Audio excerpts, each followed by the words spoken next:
hadza minal abdad. Siapa yang berkata aku adalah Syafi'i secara syariat, adapun secara akidah aku adalah Asy'ari, kata beliau ini merupakan perkara yang kontradiktif. Ya. Beliau berkata, "Idlam yakuni Syafi'iyyu Asy'ariyal i'tiqad." Karena Imam Syafi'i bukan berakidah apa? Asy'ari. Tentunya Imam Syafi'i yang wafat 204 Hijriah. Adapun Al-Imam Abdul Hasan Al-Asy'ari wafat 300 sekian Hijriah. Jadi antara Imam Syafi'i dan Abdul Hasan Al-Asy'ari 100 tahun bedanya. Imam Syafi'i ya jadi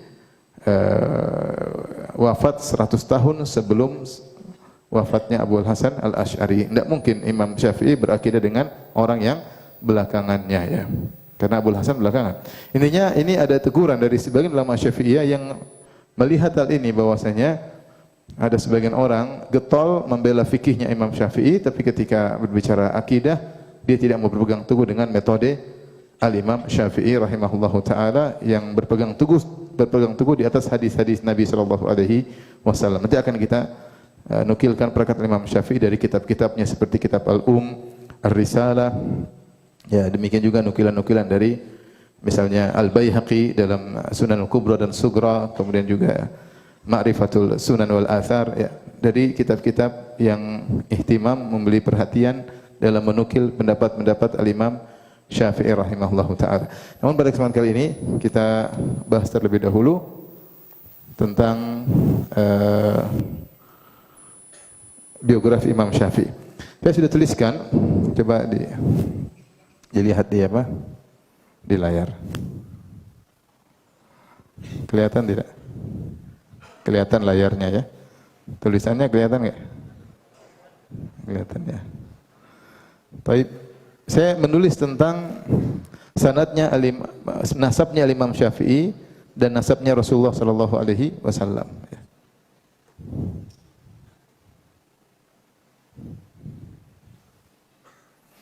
Imam Syafi'i lihat di bawah itu. Ini titik ini perhatikan. Ini Imam Syafi'i. Imam Syafi'i namanya Muhammad bin Idris.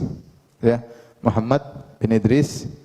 Kemudian bin Abbas bin Utsman bin Syafi' ibn Sa'ib ibn Ubaid bin Abi Yazid bin Hashim bin Al-Muttalib bin Abdi Manaf bin Qusay bin Kilab dan seterusnya sampai bin Ismail bin Ibrahim alaihi wassalam. Inilah nasab Imam Syafi'i. Adapun nasabnya Rasulullah SAW, lihat Rasulullah Muhammad bin Abdullah bin Abdul Muttalib bin Hashim bin Abdi Manaf. Jadi Imam Syafi'i ketemu dengan Rasulullah SAW pada kakek ketiga Nabi Muhammad SAW.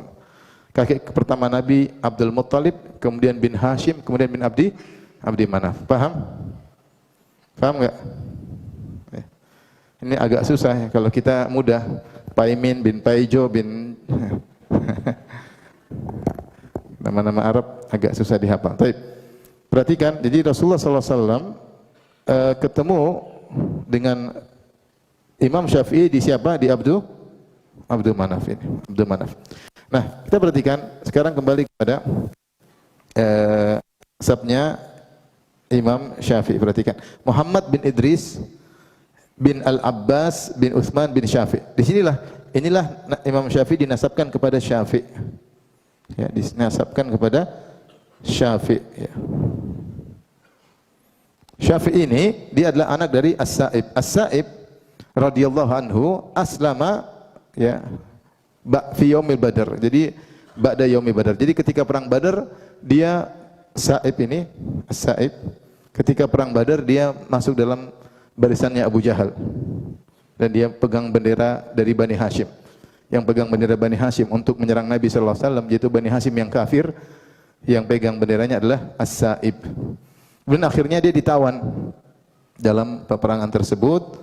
Setelah itu dia menebus dirinya dengan membayar, karena ketika itu Rasulullah SAW menawarkan fida, tebusan ya. Siapa yang ingin menebus? Akhirnya orang-orang menebus diri mereka agar bebas dari tawanan. Di antaranya As-Sa'ib. Akhirnya As-Sa'ib menebus dirinya dan dia dimerdekakan. Kemudian dia masuk Islam. Orang-orang bertanya, kenapa engkau tidak masuk Islam dulu sebelum bayar tebusan? Kan kalau kau masuk Islam tidak perlu bayar tebusan, gratis. Kenapa kau bayar tebusan dulu baru masuk Islam? Kata dia, saya tidak ingin kaum mukminin terhalangi dari makanan dari saya. Ya. Saya ingin kasih artinya harta kepada mereka. Biar saya tebus diri saya dulu, baru kemudian saya masuk apa? Islam. Ya, ini As-Sa'ib. Jadi As-Sa'ib sahabat radhiyallahu taala anhu. Dia masuk Islam setelah perang Badar, itu sekitar setelah tahun 2 Hijriah. Adapun anaknya Syafi' ini disebutkan laqiyan Nabi sallallahu alaihi wasallam fi Makkah wa huwa mutara'ra atau mutara'riun fi Makkah. Ya.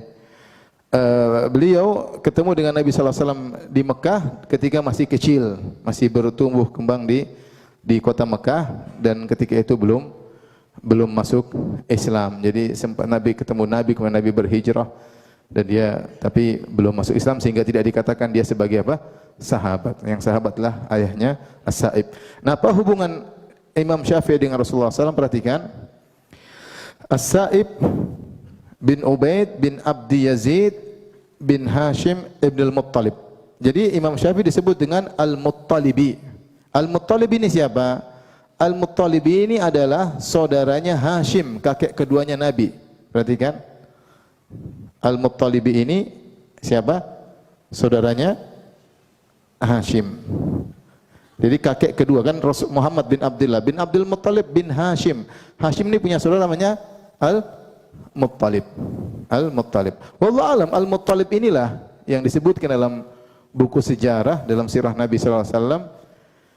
Dialah yang membawa pulang Abdul Muttalib. Jadi Hashim ini punya anak namanya Abdul Muttalib. Hashim ini dia pergi ke Madinah, kemudian dia menikah dengan seorang wanita dari Ansariyah, dari Bani Najjar. Dia menikah dengan seorang wanita Najjariyah, kalau tidak salah namanya Salma. Kemudian dia punya anak namanya Syaibah.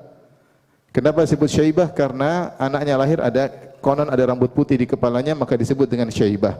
Kemudian Hashim bersafar ke negeri Syam, kemudian Hashim meninggal. Kakeknya Nabi ini Hashim meninggal di negeri Syam.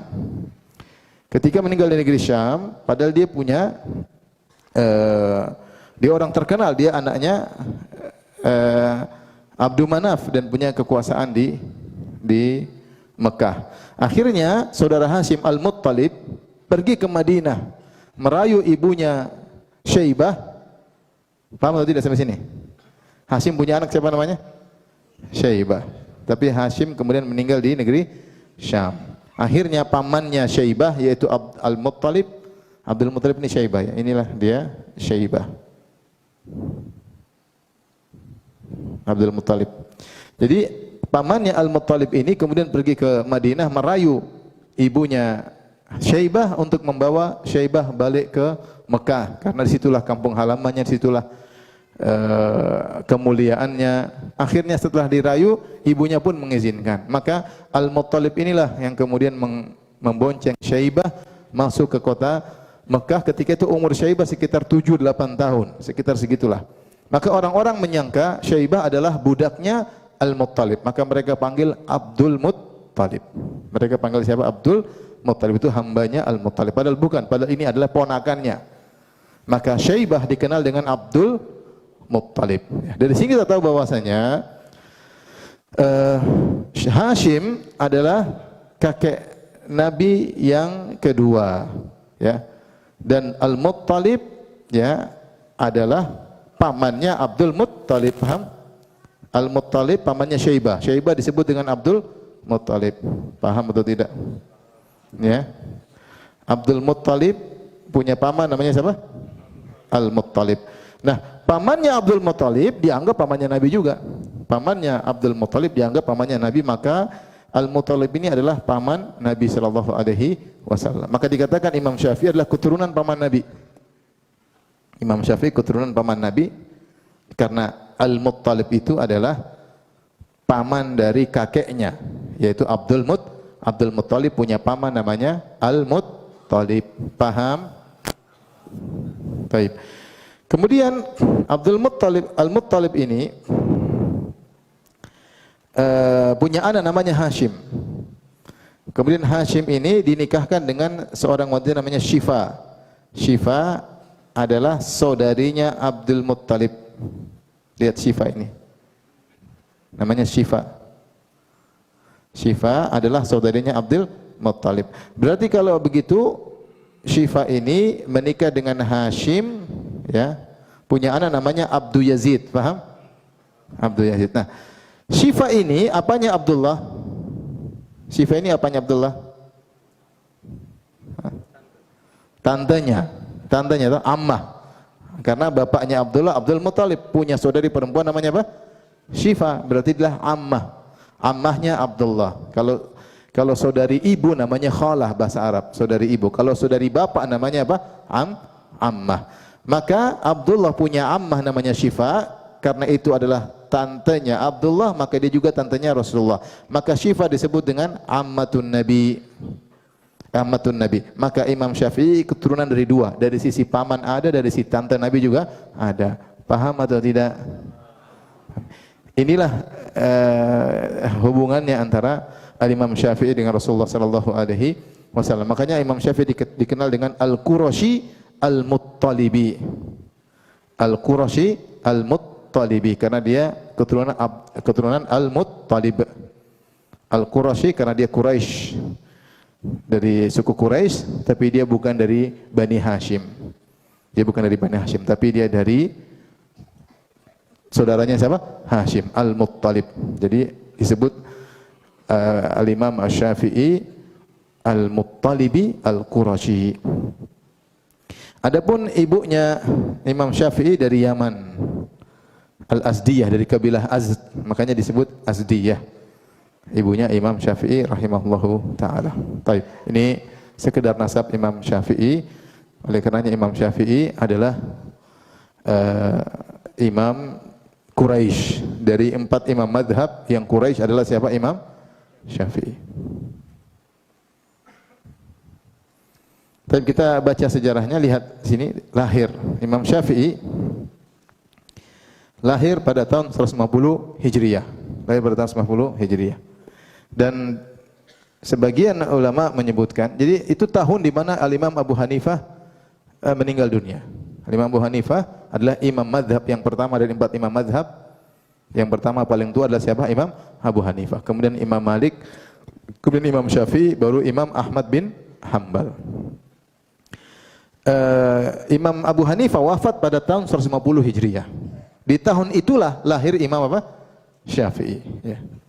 Di tahun itulah lahir Imam Syafi'i. Bahkan sebagian riwayat menunjukkan di hari matinya Abu Hanifah rahimahullah lahirlah Imam Syafi'i. Cuma para ulama berselisih apa maksudnya wulida Syafi'i yauma mata Abu Hanifah. Apa maksudnya Imam Syafi'i dilahirkan di hari wafatnya Abu Hanifah? Ada yang mengatakan harinya langsung, ada yang mengatakan ini istilah orang Arab dikatakan yaum, maksudnya adalah tahun di mana wafatnya Abu Hanifah. Tapi intinya yang jelas Imam Syafi'i lahir ketika wafatnya Imam Abu Hanifah rahimahullah. Lahir di mana? Lahir di Gaza. Gaza. Kalau antum bilang apa? Jalur Gaza. Di mana itu jalur Gaza? Di Palestina. Sebagian riwayat menyebutkan dilahir di Asqalan. Di Asqalan. Maka Al-Hafidz Ibnu Hajar rahimahullah ingin menjamaahkan, beliau berkata dari sisi dilihat dari kampungnya, kalau di sisi qaryah maka nama qaryahnya, nama kampungnya adalah Gaza atau Gaza. Kalau ditinjau dari Madinahnya, dari kotanya, maka dia di Asqalan. Asqalan artinya Gaza dengan Asqalan itu berdekatan. Kalau orang bilang kota apa, dibilang kota Asqalan. Kalau kampungnya apa? Kampung apa? Gaza. Seperti Samarinda dengan Balikpapan? Enggak. Atau enggak terima orang Samarinda? Tinggal di mana? Balikpapan. Kalau kotanya, kampungnya enggak terima ya? Ya seperti, maksud saya seperti itu, dekatan, sehingga kalau dibilang kotanya maka yang dilihat yang besar Asqalan, ditinjau dari kampungnya apa? Gaza. Tapi beliau lahir di Gaza. Kemudian ayahnya Idris wafat ketika beliau masih kecil. Dari sini kita tahu bahwa Imam Syafi'i hidup dalam kondisi yatim bersama ibunya. Namun akhirnya menjadi orang yang hebat. Dan banyak ulama yang seperti itu. Dididik oleh apa? Ibunya ya. Makanya Hafiz Ibrahim berkata, al-ummu madrasatun, ya. Bahwasanya ibu adalah apa? Madrasah. idza a'datta apa? Sya'ban thayyibal a'raqi, ya. Jika kau siapkan madrasah ibu dengan baik, maka kau akan siapkan bangsa yang baik. Maka kebanyakan baiknya anak-anak itu kembali kepada faktor ibu, ya. Seperti Imam Syafi'i, Imam Ahmad pun demikian, ibunya yang memegangnya, Imam Malik pun demikian. Oleh karenanya para ibu-ibu ya benar-benar harus belajar untuk mendidik anak-anak ya dari kecil. Namanya adapun ayah mencari nafkah ya. Memang ayah juga harus mendidik anak-anak, tapi yang lebih banyak bersama anak-anak adalah apa? Ibu. Baik. Setelah itu ketika usia 2 tahun, maka ibunya membawa pulang Imam Syafi'i ke Mekah. Lihat, tahun 152. Umur Imam Syafi'i berapa? 2 tahun. Kembali ke Mekah. Agar tidak terlupa nasabnya yang tinggi, dia Quraisy. Dia Quraisy ya. Dan betapa mulia orang-orang apa? Quraisy. Kemudian dia putra dari keturunan paman Nabi sallallahu alaihi wasallam ya, dari Al-Muttalibi. Kemudian beliau belajar di sana dan akhirnya usia 7 tahun hafal Quran. Usia 7 tahun hafal Quran. Subhanallah ya, usia 7 tahun hafal Quran. Kemudian usia 10 tahun hafal Muwatta. Ribuan hadis karya Al-Imam Malik ya. Kemudian usia 15 tahun, ada yang mengatakan 15, yang mengatakan 23, 15 tahun, gurunya bernama Muslim bin Khalid Az-Zanji mengizinkan dia untuk berfatwa. Untuk berfatwa. Usia berapa? 15 tahun. Ya, 15 tahun kita belum. Ini bukan fatwanya di Samarinda atau di Banjarmasin atau di Balikpapan, fatwanya di Mekah. Pusatnya negeri apa? Islam. Umur dia berapa? 15 tahun. Jadi dia adalah orang yang sangat hebat. Bukan fatwa di pondok ini, pondok anu, enggak. Ini fatwa di kota Mekah yang di situ banyak ulama. Itu ada Muslim bin Khalid Az-Zanji, ada Sufyan ibn Uyainah, ada banyak ulama ketika itu. Mereka punya majelis di Masjidil Haram, punya majelis di Masjidil Haram. Namun gurunya sendiri telah mengakui kehebatan Al-Imam Syafi'i, maka diberi izin untuk berfatwa tatkala usianya 15 tahun. Kemudian beliau setelah menimba ilmu dari ulama di Mekah, ada beberapa ulama yang paling masyhur dua itu, Muslim bin Khalid Az-Zanji dengan Sufyan ibn Uyainah rahimahumullah. Maka setelah itu beliau berusaha menuntut ilmu ke Al-Madinah. Berangkatlah beliau ke Al-Madinah untuk belajar dari Imam Malik ya, Malik bin Anas Al-Asbuhi ya. Beliau belajar dari Imam Malik ya. Ada yang mengatakan ketika usia beliau 13 tahun dan sebenarnya mengatakan ketika usia beliau 23 tahun. Wallahu alam, yang saya lebih condong ketika usia beliau 23 tahun beliau kemudian pergi ke kota Madinah untuk belajar dengan Imam Malik. Dan kisah bagaimana beliau belajar dengan Imam Malik tentu panjang, tapi Imam Malik kagum dengan kehebatan Al-Imam Syafi'i rahimahullahu taala. Kalau beliau berangkat usia 23 tahun, maka beliau tahun 173 belajar ke Imam Malik. Akhirnya beliau tidak menetap di kota Madinah, tapi beliau bolak-balik Madinah, Mekah, sering ke Madinah. Dan kita tahu jarak Madinah Mekah sekitar 500 km. Dan beliau belajar dari Imam Malik sampai Imam Malik meninggal dunia tahun 179 Hijriyah. Al-Imam Malik rahimahullah meninggal dunia. Dari sini beliau telah menguasai ilmu para ulama yang ada di Hijaz. Hijaz maksudnya adalah Mekah, Madinah dan sekitarnya. Taif termasuk Hijaz. Ya. Beliau menguasai ilmu-ilmu yang tersebar di Mekah dan di Madinah. Di Mekah tadi Muslim bin Khalid Az-Zanji, kemudian Sufyan bin Uyainah yang juga ahli hadis, dan di Madinah ada Al-Imam Malik yang ahli hadis ya. Setelah itu beliau berguru ke Yaman. Pada tahun 179 beliau berangkat berguru ke negeri Yaman. Rihlah, cari ilmu. Hijaz sudah selesai, coba pergi ke tempat lain. Karena ulama tersebar, ilmu tersebar. Berangkatlah beliau ke negeri Yaman dan beliau belajar kepada dua ulama besar, di antaranya Hisham bin Yusuf As-San'ani dan Mutarrif bin Mazin As-San'ani. Hisham bin Yusuf As-San'ani dan Mutarrif bin Mazin As-San'ani.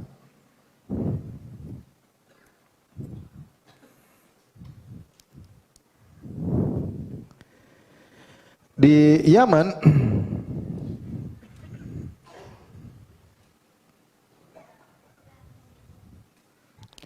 beliau tinggal di Yaman sambil belajar. Datanglah wali atau gubernur Yaman. Ketika itu pusat kaum muslimin di Kufah. Ya, di ini zamannya Harun ar-Rasyid. Zamannya siapa? Harun ar-Rasyid rahimahullahu taala. Harun ar-Rasyid kemudian mengirim wali-walinya, itu maksudnya gubernur-gubernur di daerah-daerah kekuasaannya. Maka datanglah seorang gubernur, walin alal Yaman, dia seorang wali Yaman, ya maksudnya dia gubernur negeri Yaman. Maka Imam Syafi'i disampaikan oleh sebagian orang-orang Quraisy menyuruh beliau untuk membantu wali tersebut. Karena Imam Syafi'i cerdas, ulama, ya. Akhirnya wali ini pun, gubernur ini pun menggunakan ista'malani ala amal. Maka dia menggunakan aku untuk urusan kenegaraan. Maka Imam Syafi'i mendapat jabatan ketika itu. Dia mendapat jabatan di negeri Yaman. Ya mungkin bukan gubernurnya tapi anak buahnya, tapi dia memiliki jabatan. Maka aku pun bekerja sampai aku dipuji, ya. Aku pun dipuji pekerjaanku yang bagus. Kata Imam Syafi'i, fazada fi amali. Maka aku pun ditambahkan lagi wilayah kekuasaanku untuk mengurusin. Aku pun terus bekerja, ya. Dan orang-orang pun memujiku sampai berita tentang bagaimana kepiawaianku dalam menjabat tersebar. Sampai akhirnya aku ketemu dengan guruku ketika aku pulang ke Mekah, ya. Aku pulang dari Yaman menuju Mekah. Ini kampungnya di Mekah. Ketemulah aku dengan guruku Ibnu Abi Yahya. Waqad kuntu ujalisuhu. Aku pernah berguru kepada dia. Fasallamtu alaihi. Fawabbakhani. Aku pun mengucapkan salam kepada guruku, maka dia mencelaku. Dia mencelaku. Tujalisunana wa tasna'un, ya. Allah alam, kayaknya maknanya kau apa namanya, jadi muridku belajar padaku, sekarang kau melakukan macam-macam di Yaman, jadi wali, jadi dia enggak suka Imam Syafi'i jadi apa? Jadi pejabat. Dia enggak suka. Ya.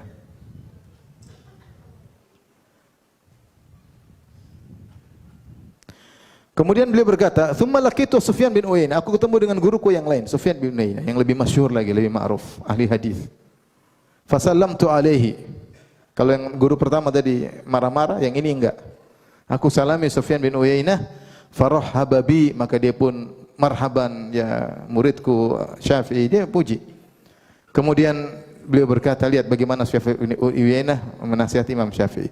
Qad balagani wilayatuka. Sungguh telah sampai kepadaku bagaimana pemerintahanmu. Artinya kau pejabat yang baik. Fama ahsana man tasyara anka. Betapa berita bagus saya dengar tentang jabatanmu. Maksudnya kau ngurus dengan baik, tersebar berita bagus. Kemudian dia masukin nasihat, berkata, "Wa ma addaita kullalladzi lillahi ta'ala 'alaika wa la ta'ud." Namun kau belum menunaikan semua kewajibanmu kepada Allah. Jangan kembali lagi jadi pejabat. Qala faja'at mau'izatu Sufyan iyaya ablagh mimma sana'a Ibnu Abi Yahya. Maka nasihat guruku Sufyan ibn Uyainah lebih mengena kepadaku daripada guruku yang satunya, Ibnu Abi Yahya. Artinya benar kamu bagus, tapi kau tidak bisa menunaikan semua kewajibanmu. Jadi pejabat itu tidak mudah. Jadi wali tidak mudah. Jadi gubernur tidak mudah. Diurusin banyak orang. Apa kata Imam Umar bin Khattab radhiyallahu taala anhu? Ya. Kata Umar, "Lau atharat baglatun fil Iraq." Seandainya ada begol yang tersungkur di negeri Irak, ya, maka aku menyangka annallaha yas'aluni, saya yas'aluni, Allah akan bertanya kepadaku, lima lam tusawwi laha at-tariq ya Umar, ya. La dhanantu annallaha sa'iluni lima lam tusawwi laha at-tariq ya Umar. Kalau ada begol yang jatuh di negeri Irak, sungguh aku menyangka Allah akan meminta pertanggungjawaban kepadaku. Kenapa kau tidak ratakan jalan untuk begol wahai Umar? Kenapa dia sampai tersungkur? Padahal Umar di mana? Di Madinah, Irak jauh dari mana? Madinah. Dan yang jatuh begol, bukan manusia. Itu pun Umar merasa dia akan diminta pertanggungjawaban oleh Allah pada hari kiamat. Kau sebagai penguasa kenapa tidak membuat jalan yang rata buat siapa? Buat begol. Makanya ketika Umar bin Khattab radhiyallahu anhu akan meninggal dunia, orang-orang datang memuji beliau. Memuji beliau, menyebutkan kebaikan-kebaikan. Datang Ali bin Abi Thalib memuji. Umar, tapi Umar berkata, kafafan lali wala alaik, lali wala alayya. Dia berkata, aku hanya berharap impas. Berharap impas. Pujian-pujian tersebut, aku berharap impas bagiku. Tidak mendukungku dan juga tidak menyerangku. Artinya dia tahu tugas sebagai penguasa tidak apa? Tidak mudah. Sampai dia berkata kalau ada begol itu ya himar maksudnya, keledai, hasil persilangan antara keledai dengan kuda. Ya, kalau jatuh pun saya akan diminta pertanggungjawaban. Apalagi ngurusi manusia yang modelnya seperti kita. Tapi intinya Sufyan bin Uyainah mengatakan, kau tidak bisa menunaikan kewajiban yang Allah wajibkan kepadamu. Ini azan kah? Belum, berapa menit lagi? 4 menit. Intinya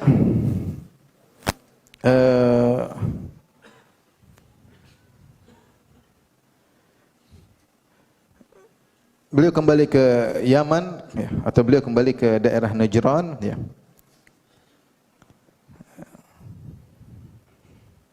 Tapi beliau masih melanjutkan ya, bisa melanjutkan tentang apa namanya jabatan beliau, masih mengurusi ya. Sampai akhirnya beliau mengalami mihnah, yaitu ujian yang berat. Datanglah seorang wali dari utusan Harun ar-Rasyid ya. Dan wali ini wali yang zalim ya. Syafi'i berkata rahimahullah, wa kuntu rubbama akhudhu ala yadayhi wa amna'uhu minadh-dhulm. Terkadang aku pegang tangannya, aku larang dia berbuat kezaliman. Jadi Imam Syafi'i masih membantu jabatan ya. Wa kana bil Yaman tis'atun minal Alawiyyah fakataba al-wali ila al-khalifah yaqul inna unasan min al-Alawiyyah taharraqu wa inni akhafu an yakhruju. Di situ di Yaman ada 9 orang dari Alawi, mungkin dari Ahlul Bait ya. Mereka difitnah oleh wali ini, gubernur ini mengirim surat kepada Khalifah Harun ar-Rasyid. Dia berkata, wali ini, gubernur ini, sungguhnya ada sekelompok orang dari Alawiyin, mereka mengadakan gerakan dan wa inni akhafu an yakhruju. Aku khawatir mereka memberontak. Wa inna hahuna, dan di sini juga ada seorang rajulan min waladi Syafi' al-Muttalibi. Ada seorang dari keturunan Syafi' al-Muttalibi, maksudnya Imam Syafi'i. La amrun li ma'ahu wala nahyun. Aku tidak bisa memerintahnya dan aku tidak bisa melarangnya. Dia mulai bikin fitnah. Dia bikin fitnah. Bosnya, ini ada bahaya, ada 9 orang ini khawatir mereka akan memberontak dan ada 1 orang saya tidak bisa larang dia, saya tidak bisa perintah dia. Padahal ketika itu Imam Syafi'i tersebar berita bosnya beliau adalah memegang jabatan dengan baik. Dalam sebagian riwayat dia berkata kepada Khalifah Harun ar-Rasyid, "Fahdhar Muhammad bin Idris fa innahu qad ghalaba ala ma qibali walau arada al-khuruj lam yabqa ahadun illa tabi'ahu." Waspadalah engkau wahai Harun ar-Rasyid dengan orang yang namanya Muhammad bin Idris. Dia sudah mendominasi di sini ya. Kalau dia hendak memberontak, saya rasa semua orang akan ikut dia memberontak. Jadi Imam Syafi'i terkenal apa? Terkenal baik ya. Akhirnya Harun ar-Rasyid mengirim surat untuk bawa semua Alawiyin, 9 orang tadi, 10 orang tadi, dan bawa Imam Syafi'i untuk dihukum ya di Baghdad ya, atau di Irak ya. Dibawalah. Kemudian mereka dari Yaman dibawa dalam kondisi terbelenggu. Kemudian Harun ar-Rasyid membunuh 9 orang Alawiyin tadi. Mungkin ada bukti-buktinya. Dan Imam Syafi'i tidak jadi dibunuh. Karena Imam Syafi'i menjelaskan bukti-bukti bahwa dia tidak ingin memberontak. Dan itu terjadi pada tahun 184 Hijriyah. Ya inilah pertama kali Imam Syafi'i, lihat 184 Hijriyah, pertama kali Imam Syafi'i datang ke Irak. Tahun berapa? 184 Hijriyah. Dia tidak ingin ke Irak, tapi Allah mentakdirkan dia pergi ke mana? Ke Irak. Kenapa? Karena beliau ke Yaman belajar jadi pejabat. Jadi pejabat, Allah menghendaki dia untuk menuntut ilmu ke Irak, tapi caranya demikian. Dia terfitnah, dituduh, akhirnya dia meninggalkan jabatan tersebut dan dia menuju kepada yang lebih baik lagi, menuntut ilmu di Irak. Tapi ketika itu dia datang ke Irak bukan karena keinginannya, tapi karena hendak ditangkap dan hendak dibunuh oleh Khalifah Harun ar-Rasyid karena dituduh hendak memberontak. Akhirnya beliau pergi ke Irak 184 Hijriyah ya. Kemudian beliau menetap di Irak sekitar 5 tahun sampai 189 Hijriah. Di sinilah beliau belajar dengan seorang ulama namanya Muhammad bin Hasan Asy-Syaibani. Muhammad bin Hasan Asy-Syaibani. Muhammad bin Hasan Asy-Syaibani adalah muridnya Al-Imam Abu Hanifah rahimahullahu taala. Al-Imam Abu Hanifah rahimahullahu taala. Jadi Imam Syafi'i sudah belajar dengan dari metodenya Ahlu Makkah. Di situ ada Ibnu Uyainah, dan dia sudah belajar dari madrasah Ahlul Hadis dari Imam Malik, tapi dia belum belajar dari madrasah Ahli Ra'yi. Karena Abu Hanifah punya metode fikih tersendiri. Abu Hanifah rahimahullah punya metode fikih tersendiri. Di antara murid-murid beliau yang cemerlang selain Abu Yusuf ini, Muhammad bin Hasan Asy-Syaibani rahimahullahu taala, yang sangat cerdas dan sangat hebat ya. Jadi Imam Syafi'i hadir di majelisnya. Setelah majelis berhenti, Imam Syafi'i mendebati murid-muridnya. Sampai akhirnya diskusi, bukan debat ya. Sampai akhirnya Muhammad bin Hasan Asy-Syaibani senang berdiskusi dengan Imam Syafi'i. Di situ Imam Syafi'i menerima ilmu dari gurunya Muhammad bin Hasan Asy-Syaibani, menuntut ilmu cukup lama.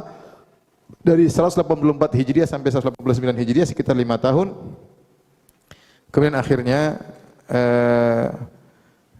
Muhammad bin Hasan Asy-Syaibani pun wafat rahimahullahu taala. Azan kah? Azan. Azan dulu kalau gitu.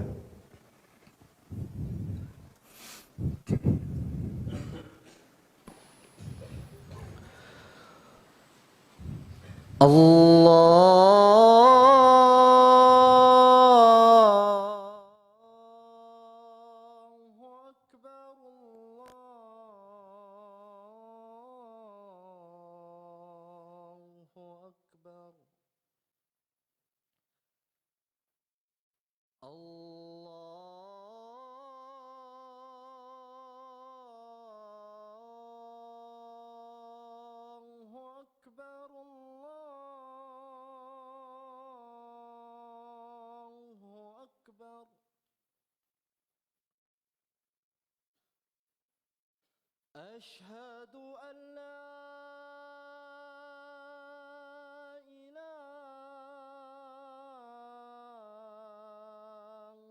إلا الله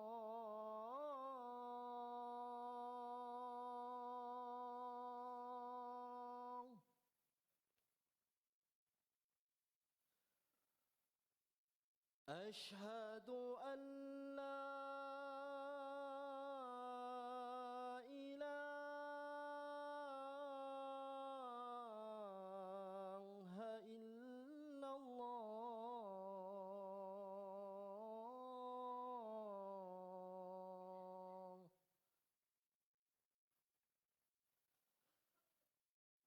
أشهد أن محمدًا رسول الله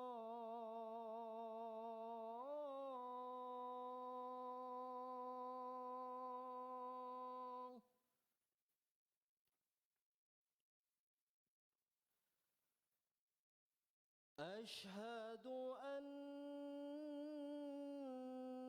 محمدًا رسول الله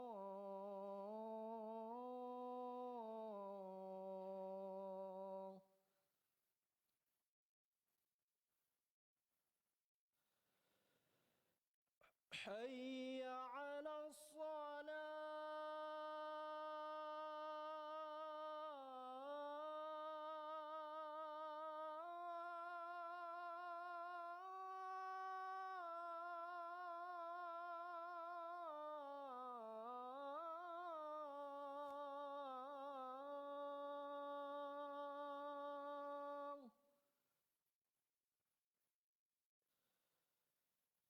حي على الصلاة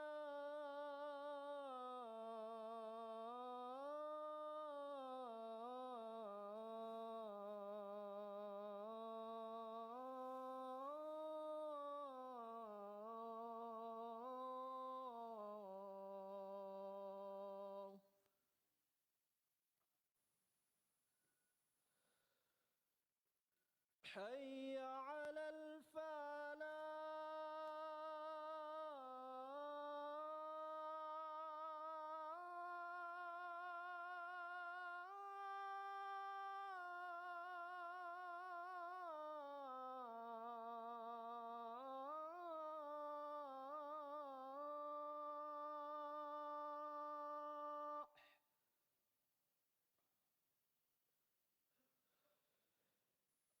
حي على الفلاح.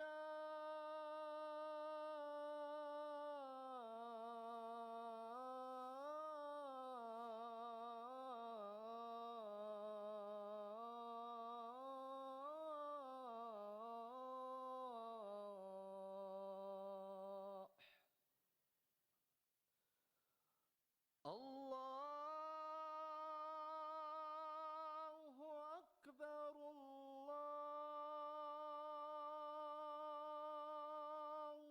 أكبر لا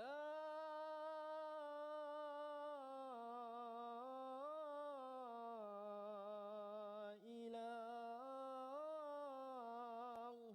إلا الله.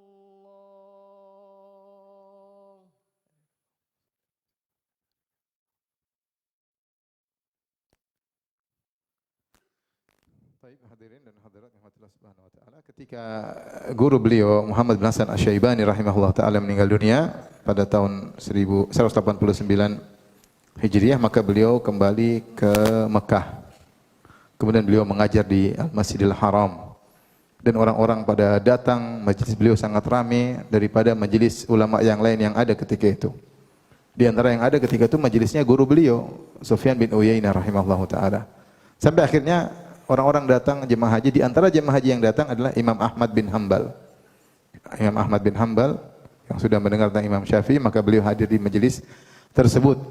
Sampai temannya Imam Ahmad bin Hanbal bertanya, kenapa dia cari-cari Imam Ahmad bin Hanbal di majelisnya Ibnu Uyainah? Kan Imam Ahmad bin Hanbal ahlul hadis. Harusnya dia fokus ke Sufyan Ibnu Uyainah yang merupakan ahlul hadis juga. Tapi ternyata Imam Ahmad pergi ke majelisnya Imam Syafi'i. Dia mengatakan, sudah hadir di sini saja ya. Hadir di majelisnya Imam Syafi'i. Bahkan dia berkata, Ishaq bin Rahawai berkata, laqiyani Ahmad bin Hanbal di Makkah. Ahmad bin Hanbal bertemu dengan aku, yaitu Ishaq bin Rahawai. Faqala ta'al hatta uriyaka rajulan lam tara aynaka mithlahu. Aku akan tunjukkan kepada engkau seorang yang matamu tidak pernah melihat seperti dia, yaitu Imam Syafi'i.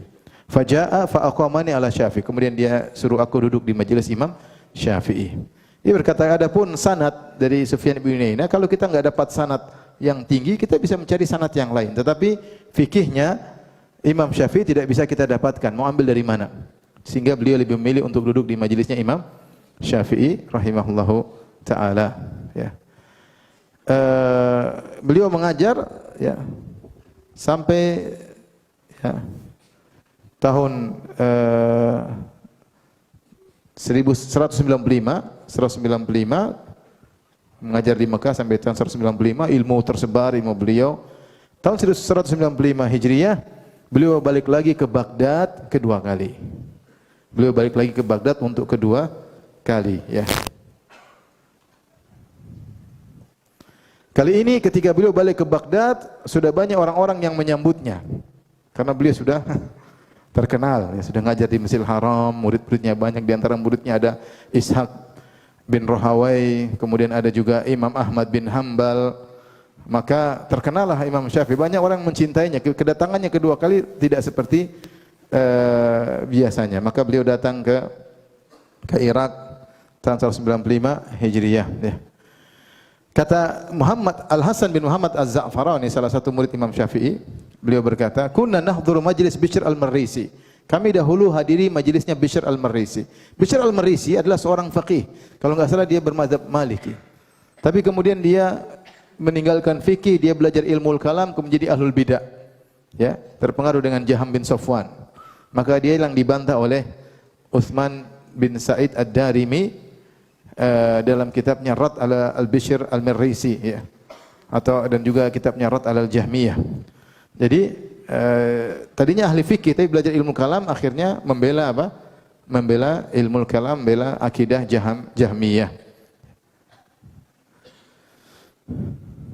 Kemudian kata Muhammad Hasan bin Muhammad Za'farani, "Kunna la naqdir ala munadharatihi." Kami tidak mampu untuk mendebatnya. Sampai kami datang kepada Imam Ahmad, kami keluhkan. Imam Ahmad mengatakan apa? Isbiru. Enggak usah, tunggu aja, enggak usah debat dia sebentar lagi. Fal'ana yaqdumu alaikum al-Muttalibi alladhi ra'aitu bi Makkah. Entar lagi akan datang Al-Muttalibi, maksudnya siapa? Syafi'i. Yang pernah saya ketemu di Mekah. Nanti biar aja dia yang habisi. Dan benar akhirnya Imam Syafi'i hadir, datang bikin majelis di Masjid Amr bin As. Bukan di apa namanya, di Irak, maka akhirnya orang-orang banyak menimba ilmu darinya. Akhirnya mereka pun bisa mendebat Bishr al-Marisi dengan metodenya al-Imam Syafi'i rahimahullahu taala. Ya. Sampai ketika Bishr al-Marisi didebat oleh murid-muridnya Imam Syafi'i, ya, kata Az-Za'farani, "Fanadhartuhu faqata'tu." Aku pun mendebat Bishr al-Marisi kedua kali dan aku kalahkan dia. Faqala laisa hadza min kisikum. Ini bukan jawaban kalian. Hadza min kalami rajulin ra'aitu bi Makkah ma'ahu nisfu aqli ahli dunya. Ini pasti dari si Syafi'i. Orang yang pernah aku lihat di Mekah yang setengah akalnya setengah penduduk dunia ada sama dia. Kata siapa? Bishr al-Marisi. Maksudnya Imam Syafi'i sangat cerdas, ya. Akhirnya banyak orang belajar dari Imam Syafi'i rahimahullahu taala. Tadinya di situ dikuasai oleh majelis ahli ra'yi yang metode fikihnya mengikuti metode mazhab al-Imam Abu Hanifah rahimahullahu taala. Namun ketika Imam Syafi'i datang, ya, maka ya tadinya ada 20 halaqah, semuanya buyar kecuali tinggal 3 atau 4 apa? Halaqah. Karena semua orang sadar dan bukan sadar, tapi mereka lebih senang dengan majelisnya Imam Syafi'i rahimahullahu taala.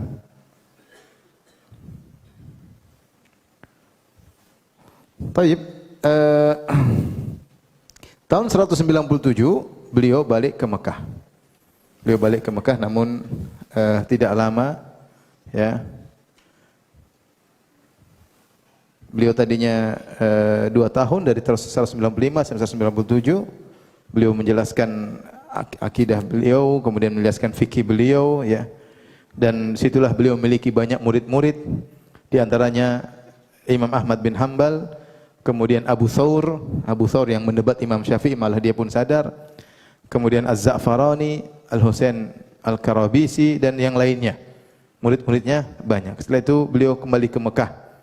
Namun tidak lama, 197 beliau ke Mekah, 198 beliau balik lagi ke Irak untuk ketiga kalinya ini. Ke Irak lagi kali ketiga.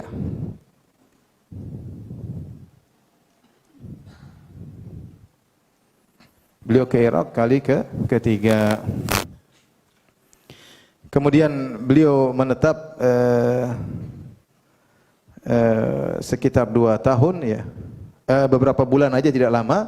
Setelah itu beliau pergi ke Mesir. Ketiga ini tidak lama setelah itu, tahun 199 beliau pergi ke Mesir dan beliau menetap di Mesir sampai akhirnya beliau meninggal dunia. Jadi 199 ada khilaf, ada yang mengatakan beliau pergi tahun 199, ada yang mengatakan tahun 200 Hijriyah, kemudian tahun 204 Hijriyah beliau wafat, ya. Wafat malam Jumat setelah maghrib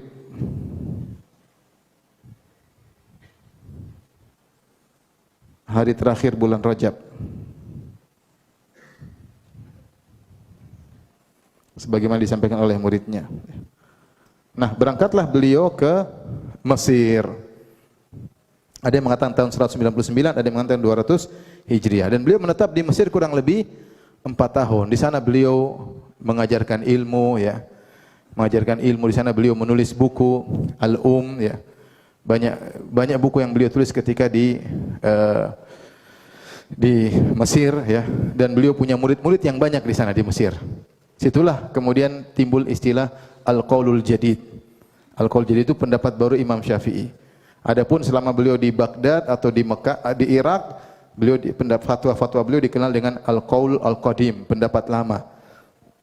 Kemudian setelah beliau ke Mesir, mungkin ada tambahan ilmu, banyak hadis-hadis yang beliau telah mutalaahi, beliau telaah, atau ada ijtihad yang baru, sehingga beliau banyak fatwa yang beliau rubah, Sehingga dikenal dengan al-qaul apa? Jadid. Itu adalah istilah qaul qadim, al-qaul jadid. Dan qaul ini masih dinukil sekarang terkadang dalam beberapa permasalahan, dan kebanyakan ulama Syafi'iyah sekarang mengikuti qaul jadid, pendapat barunya Imam apa? Syafi'i. Kecuali beberapa masalah mereka masih berpegang dengan qaul qadimnya Imam Syafi'i. Contoh adalah masalah waktu salat maghrib.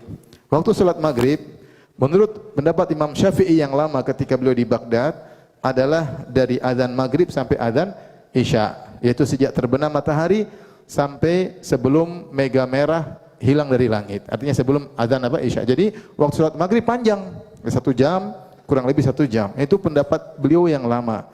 Pendapat beliau yang baru setelah beliau di Mesir, beliau mengatakan waktu salat maghrib sempit, hanya sekedar mungkin 15 menit, hanya sekedar untuk berwudu, untuk salat, kemudian untuk salat untuk qobliyah dan bukan qobliyah, artinya ada waktu antara maghrib dan isya salat, kemudian salat antara azan dan qomat salat, ada salat 2 rakaat, kemudian salat maghrib, kemudian selesai. Jadi waktunya sangat apa? Sempit, kurang lebih 15 menit sejak azan. Ini pendapat beliau yang terbaru. Tapi ulama Syafi'iyah sekarang tidak ikut pendapat ini, mereka mengambil pendapat yang lama. Bahwasanya waktu maghrib adalah dari azan, dari terbenam matahari sampai hilangnya warna merah di mana? Di langit. Dan itu yang kita terapkan di zaman kita sekarang ini. Maksud saya, ada qaul qadim yang masih dipakai. Contohnya ini, waktu salat apa?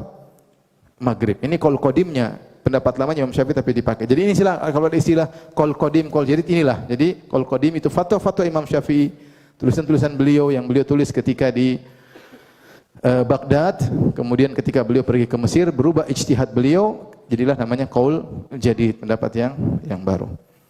Baik, beliau semangat menulis ya, bahkan dalam kondisi beliau sakit ya, yang menyebabkan beliau meninggal dunia ya.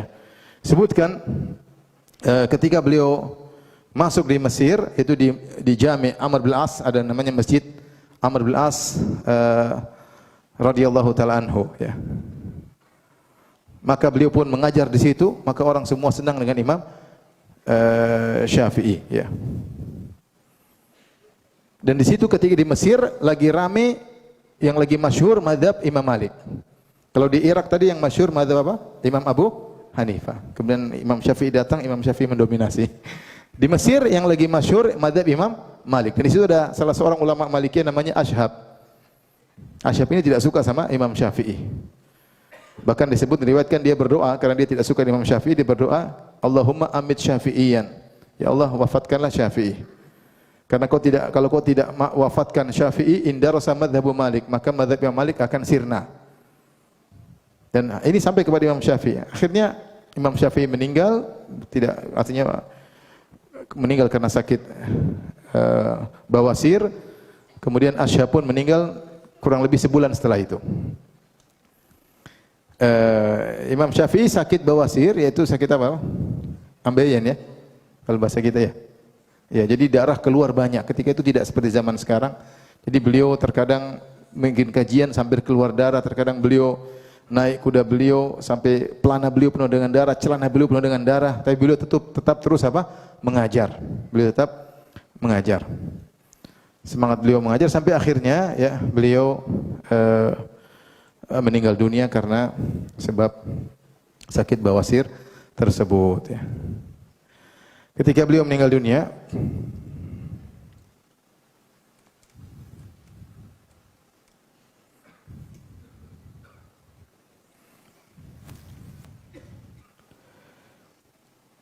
Al-Muzani datang menemui Imam Syafi'i. Sebelumnya Yunus bin Abdul A'la muridnya berkata, "Ma ra'aitu ahadan laqiya minas saqam ma laqiya Syafi'i." Aku tidak pernah melihat seorang pun menderita penyakit seperti Imam apa? Syafi'i. Artinya sakitnya bawasirnya parah dan dia terus semangat apa? Mengajar. Sampai celananya penuh dengan darah, tapi beliau tetap mengajar. Ketika dia akan meninggal dunia, maka muridnya Al-Muzani rahimahullah masuk menemui beliau. Maka Al-Muzani berkata, "Kaifa asbahta? Bagaimana kondisimu wahai guruku?" Faqala asbahtu minad dunya rahilan. Aku akan meninggalkan dunia ini. Wali ikhwani mufariqan, dan aku akan berpisah dari teman-temanku, dari sahabat-sahabatku, dari kalian murid-muridku. Wali ka'sil maniyati syariban, dan aku akan minum cangkir kematian. wa 'ala Allahi warida, dan aku akan datang menemui Allah Subhanahu wa taala, wa li su'i amali mulaqiyan, dan aku akan bertemu dengan buruknya amalku. Tsumma rama bi tarfihi ila sama', kemudian beliau melihat mengarah ke atas pandangan beliau. Kemudian beliau pun buat syair, wasta'bara wa ansha'a yaqul abyatan minha, kemudian beliau mengucapkan bait-bait syair karena beliau adalah seorang ahli syair. Beliau berkata, ilaika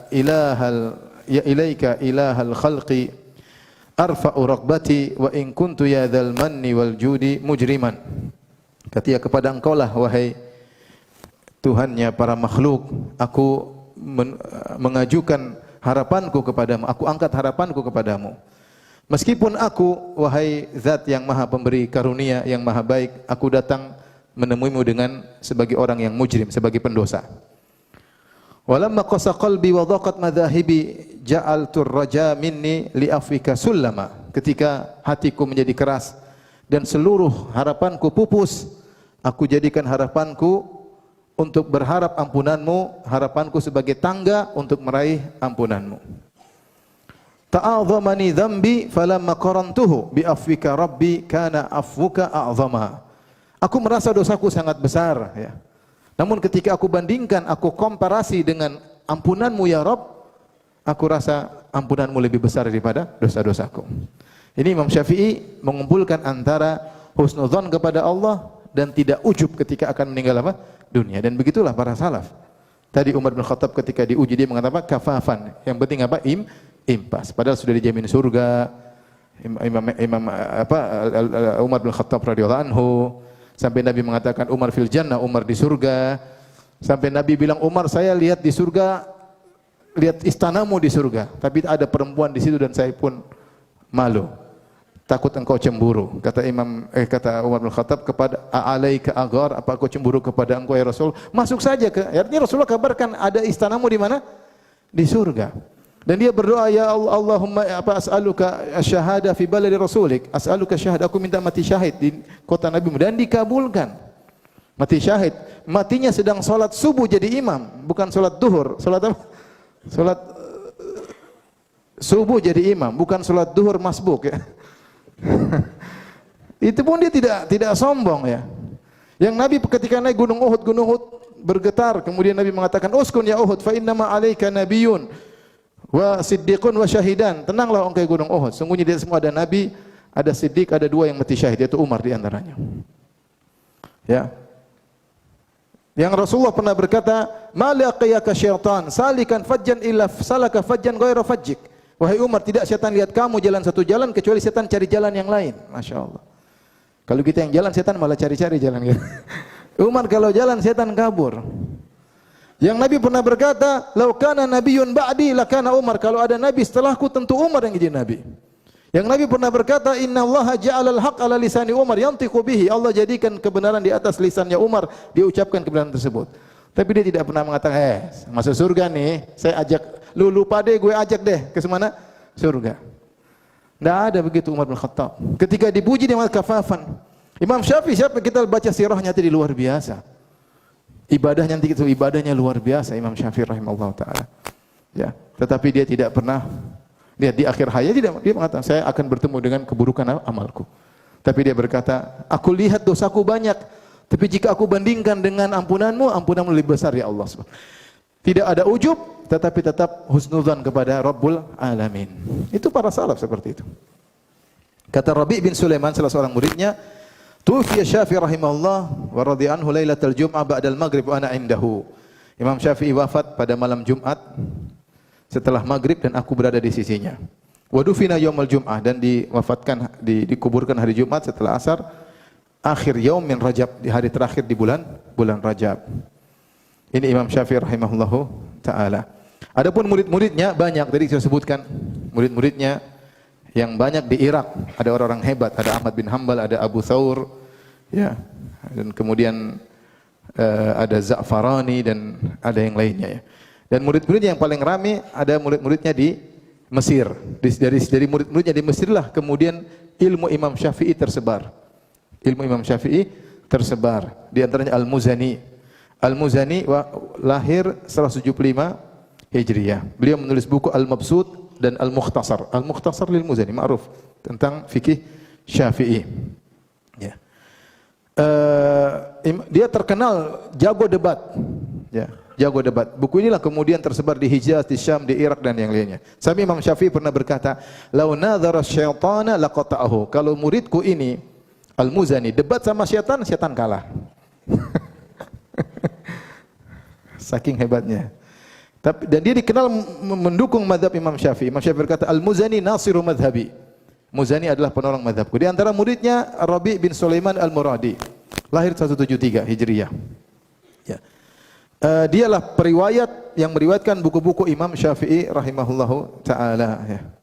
Maka para ulama mazhab Syafi'i sepakat, anna awthaqa man rawa kutub Syafi'i sahibuhu khadimur Rabi'. Yang paling thiqah dalam meriwayatkan buku-buku Imam Syafi'i adalah Rabi' bin Sulaiman yang tadi meninggal. Imam Syafi'i meninggal dan dia di sisi Imam Syafi'i. Dan Imam Syafi'i pernah berkata kepada Rabi' bin Sulaiman semasa hidupnya, anta rawiyatu kutubi, engkau adalah periwayat yang akan meriwayatkan buku-bukuku. Yang berikutnya muridnya Al-Buwaiti. Al-Buwaiti rahimahullah Abu Ya'qub. Ini murid yang paling pintar dan dia yang menggantikan majelis Imam Syafi'i. Ketika Imam Syafi'i meninggal dunia, dia yang menjadi di kursinya Imam Syafi'i. Ya. Makanya ketika Imam Syafi'i masih hidup, kalau ada orang bertanya, Imam Syafi'i terkadang berkata, coba tanya Al-Buwaiti, Abu Ya'qub, tanya dia. Apa jawabannya? Ketika Al-Buwaiti jawab, lapor lagi ke Imam Syafi'i. Kata Imam Syafi'i benar. Begitu memang jawabannya. Artinya Imam Syafi'i mengakui keilmuannya. Imam Syafi'i pernah berkata, laisa ahadun ahaqqa bi majlisi min Abi Ya'qub, wa laisa ahadun min ashabi a'lama minhu. Tidak boleh seorang pun yang menggantikan majelisku kecuali siapa? Al-Buwaiti. Dan tidak ada yang lebih alim dari muridku kecuali Al-Buwaiti. Namun beliau meninggal sama di ujian yang dialami oleh Imam Ahmad. Tapi Imam Ahmad tidak meninggal. Dia meninggal gara-gara fitnah khalqil Quran. Beliau dipaksa untuk mengatakan Al-Quran adalah apa? Makhluk di zaman Al-Wathiq. Al-Wathiq bin Harun Ar-Rasyid. Ya. Jadi setelah Harun Ar-Rasyid meninggal dunia, anak-anaknya sebagian terbawa dengan pemikiran Mu'tazilah. Muncul Mu'tazilah, Bishr Al-Marisi, Ahmad bin Abi Duat dan yang lainnya. Taib, dia wafat 231 Hijriah. Rabi' bin Sulaiman bercerita tentang Al-Buwaiti. Kana Al-Buwaiti abadan yuharriku syafataihi yadhkur bi dzikrillah. Al-Buwaiti tidak pernah berhenti dari berzikir, selalu bibirnya bergerak berzikir kepada Allah. Ini bagaimana ibadahnya muridnya Imam Syafi'i. Wa ma absartu ahadan anza'a bi hujjatin min kitabillah min al-Buwaiti. Aku tidak melihat seorang pun yang lebih hebat mengambil hujjah dari Al-Qur'an, ayatnya seperti Al-Buwaiti. Kokoh dalam berhujjah, cepat berdalil dengan ayat-ayat Allah Subhanahu wa taala. Bagaimana wafatnya? Wa laqad ra'aitu ala bagal fi unuqihi ghil wa fi rijlaihi qaidun. Aku melihat dia diikat di atas begal tadi, atas apa? Keledai, ya. Dan di leher beliau dipasang belenggu. Dipasang besi dan di kaki beliau juga dipasang besi. Wa bainahu bainal ghil silsilatun fiha labinatun waznu 40 ratlan wa huwa yaqul. Di antara belenggu di kaki dengan belenggu di leher, jadi beliau ditaruh di begol, dikasih rantai, yang rantai tersebut dikasih bata biar berat. Jadi disiksa dengan, bayangkan dibawa entah puluhan kilo, ratusan kilo dalam kondisi demikian. Sini belenggu, kaki belenggu, di antara dua belenggu tersebut dikasih rantai besi dan dikasih pemberat. Disuruh apa? Disuruh mengucapkan Al-Quran makhluk. Kalau kau bilang Al-Quran makhluk, selesai bebas. Dia tidak mau. Termasuk tidak mau dia sama Imam Ahmad. Yaqul innama, dan dia bantah, dia mengatakan innama khalaqallahu al-khalqa bikun. Allah menciptakan makhluk dengan kun fayakun. Fa idza kanat makhluqatan fa kana makhluqan khuliqa bi makhluk. Kalau kun itu sendiri makhluk, berarti makhluk diciptakan dengan makhluk. Maksud dia, bukankah Allah idza arada, Allah ingin menciptakan sesuatu, Allah bilang apa? Kun fayakun. Nah, kalau firman Allah kun sendiri adalah makhluk, yang makhluk kun ini digunakan untuk menciptakan makhluk, berarti makhluk diciptakan dengan apa? Makhluk. Dia ingin mengatakan kun itu bukan makhluk, itu sifat apa? Allah. Kemudian dia berkata, wala amutanna fi hadidi, sungguh aku akan mati di atas besi di dalam apa belenggu besi ini. Hadza hatta ya'tiya qaumun ya'lamun annahu qad mata fi hadza sya'ni qaumun fi hadidihim. Agar nanti suatu saat kaum akan tahu, datang suatu kaum agar mereka tahu pernah ada orang meninggal gara-gara masalah seperti ini. Membela akidah apa yang benar. Ini Al-Buwaiti, murid terbaik Imam Syafi'i, meninggal karena membantah Mu'tazilah. Bertahan dengan akidahnya sampai akhirnya disiksa dan kemudian meninggal dunia. Kemudian Yunus bin Abdul A'la bin Musa As-Sadafi juga murid Imam Syafi'i. Masih kuat kah? Udah capek? Yang benar. Sedikit lagi ya. Sedikit itu relatif ya. Guru-guru Imam Syafi'i tadi kita kenal, guru-guru Syafi'i banyak. Ada Sufyan bin Uyainah, ada Muslim bin Khalid Az-Zanji. Kemudian ada Muhammad bin Hasan Asy-Syaibani, ada Malik bin Anas. Jadi Imam Syafi'i spektakuler mengumpulkan dua madrasah. Ada madrasah hadis yaitu madrasah Imam Malik dan ada madrasah Ahlul Ra'yi, madrasahnya siapa? Abu Hanifah yang diwakili oleh muridnya Muhammad bin Hasan Asy-Syaibani. Sehingga akhirnya dia memunculkan suatu yang baru yang menggabungkan antara dua madrasah tersebut sehingga muncullah madzhab apa? Syafi'i. Ini Imam Syafi'i luar biasa dia karena menimba ilmu dari berbagai macam guru dengan berbagai macam model pola pikir. Maka beliau meramu, beliau buatlah namanya madzhab Syafi'i. Di antara guru beliau Waqi' bin Al-Jarrah ya, Ar-Ru'asi Al-Kufi. Taib. Adapun ibadah beliau ya. Saya bacakan. Rabi' bin Sulaiman Al-Muradi rahimahullah berkata, muridnya, "Kana Syafi'i jazza al-laila thalathata ajza'." Imam Syafi'i membagi malam menjadi 3 bagian. Al-awwal yaktub, bagian pertama untuk menulis. Wa tsani yusalli, bagian kedua beliau salat. Wa tsalis yanam, bagian ketiga beliau tidur. Jadi malam satu waktu untuk menulis, satu untuk salat, satu sepertiga buat apa? Buat tidur. Qala Adz-Dzahabi fi Tarikh Islam, Adz-Dzahabi mengomentari, "Hadhihi hikayatun sahihatun tadullu ala anna lailahu kullahu kana ibadatan." Ini riwayat yang sahih, hikayat dari Syafi'i bahwasanya ini menunjukkan seluruh malamnya adalah ibadah. Kenapa? Karena menulis ilmu adalah apa? Ibadah. Dan tidur untuk istirahat bisa untuk buat ibadah juga ibadah. Tidur untuk bisa salat subuh ibadah atau bukan? Ibadah ya. Sebagaimana perkataan Muadz bin Jabal, fa ahtasibu naumati kama ahtasibu qaumati. Aku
siapa yang bisa jawab?